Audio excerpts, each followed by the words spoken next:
All right, man. Let's talk about it. The Lomachenko versus Jermaine Ortiz fight just ended. Pretty good fight overall, man. It's gonna be a lot of hate, a lot of critique coming towards Loma's way. I guess you could say rightfully so, right? He came off what, like a year layoff.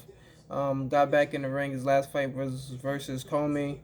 Um, Looked impressive in that. He slowed down in later rounds, and then in this fight, this is where the critique is gonna come from. He started out slow as hell, bro. Like you can tell that Jermaine Ortiz speed, his length, maybe a little bit of power gave Loma some early problems. Cause he just it's like he really didn't take any he didn't take any chances much so in the first 4 rounds or so. He really just let Jermaine Ortiz dictate the pace, dictate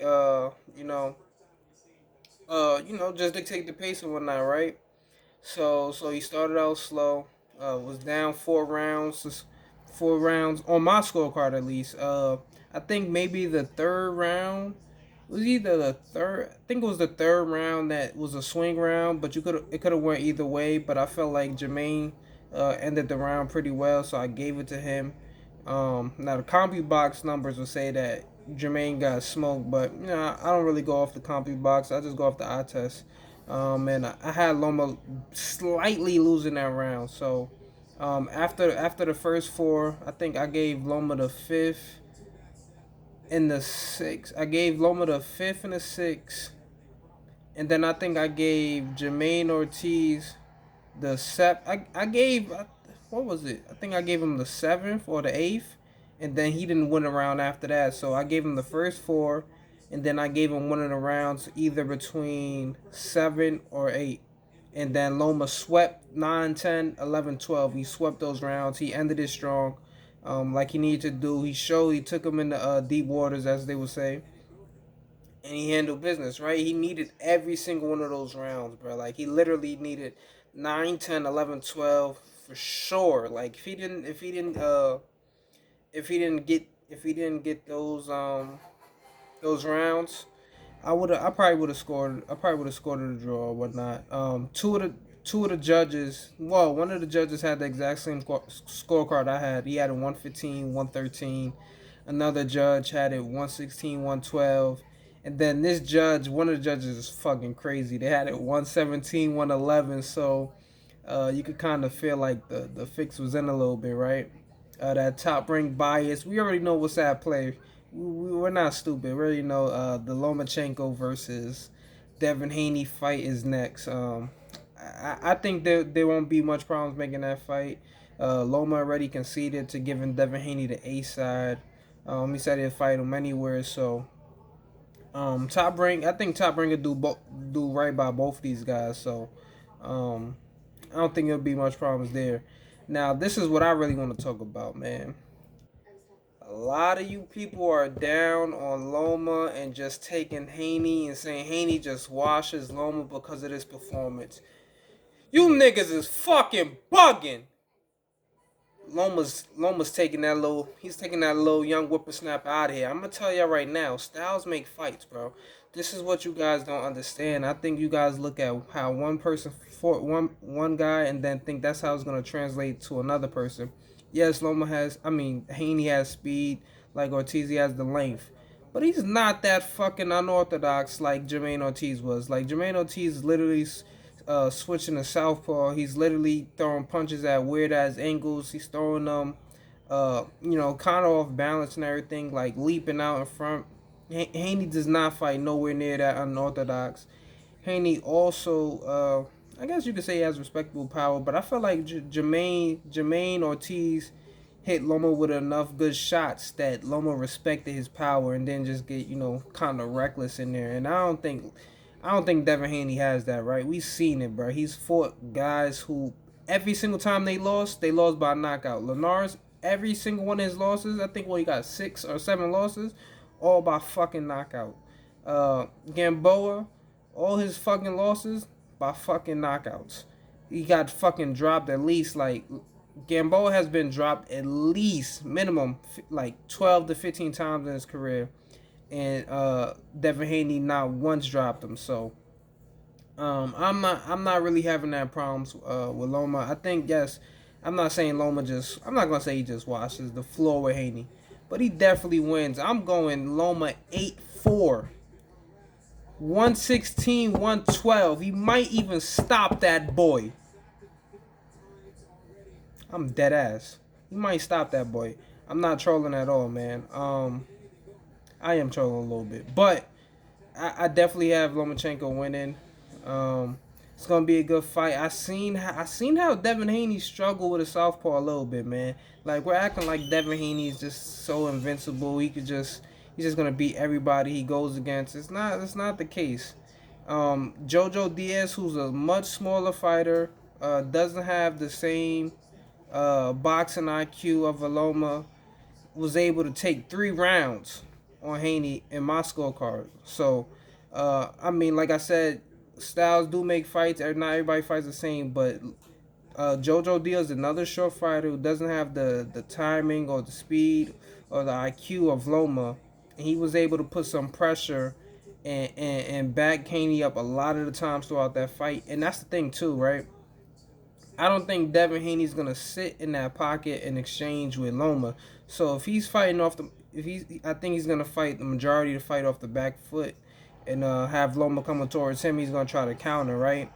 And a lot of people are gonna look at the performance Haney had versus Kambosos, and look at it from the standpoint that he really just made a miss all day. But when you really look at it, Kambosos didn't have the footwork, didn't have the time and the IQ. He didn't know how to set up any of his shots.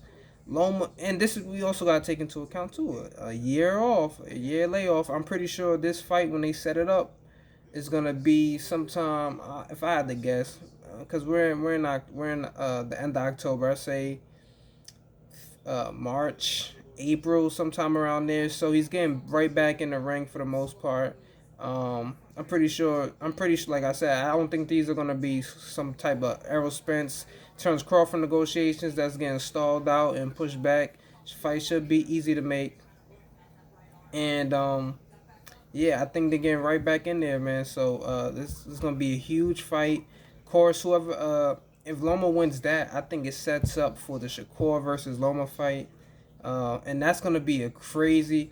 Honestly, that's gonna be crazy in the sense that we might have 3 back-to-back undisputed fights, um, in the lightweight division, right? Because we went from Haney versus Kambosos to Haney versus Loma, and if Loma wins, it'll likely go from Loma to Shakur, bruh. So that's gonna be a top rank. Got a hold of them belts right now.